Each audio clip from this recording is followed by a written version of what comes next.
Welcome to the Daily Moral Philosopher. In our last video, we discussed the claim of psychological egoism that everything we do is motivated by self-interest and that all concern for others is really just reducible to a concern for ourselves. We argued that one of the most common arguments for psychological egoism fails because even if we only do what we value most, it doesn't follow that we only value our own interest the most. It may well be that we value the happiness of others the most. Now, this seems clearest in cases where we risk our well-being or sacrifice for others.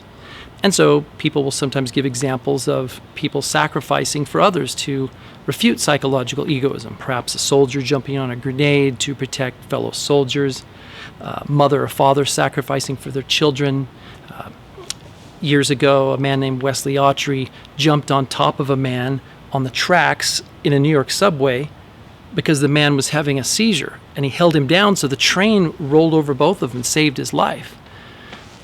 Clearly, he risked his life, but why did he do it?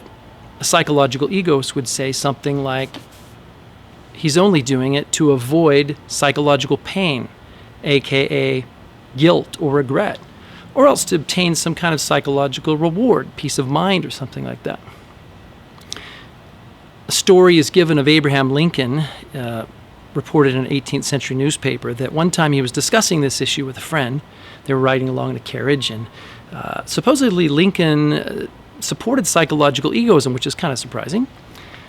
But Lincoln saw some little pigs stuck in the mud, and the mother pig squealing, so he told the driver to stop the carriage. He jumps out, helps the pigs out of the mud, gets all muddy himself, gets back in, and his friend said evidently something like this: "Well, that wasn't very selfish." To which Lincoln replied, "Well, sure it was. If I hadn't helped, it would have bothered me all day." The idea is that he was again trying to avoid guilt. But does this really support psychological egoism? Why would it have bothered him unless he actually cared about them? Was he really only doing it for his own interest? Doesn't seem to follow.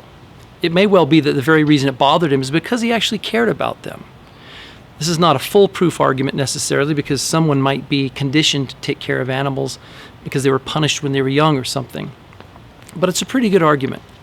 Next week we'll discuss some of the social science experiments on this debate back and forth having to do with something like the argument from guilt. But it's important to see that just because we regret not helping doesn't show that we don't really care. In 2018, there were some teenagers in Florida who videotaped a man drowning, and they laughed the whole time, right?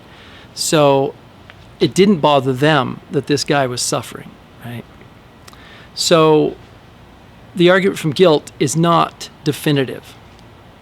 We'll talk more about this next time. Thanks for joining us.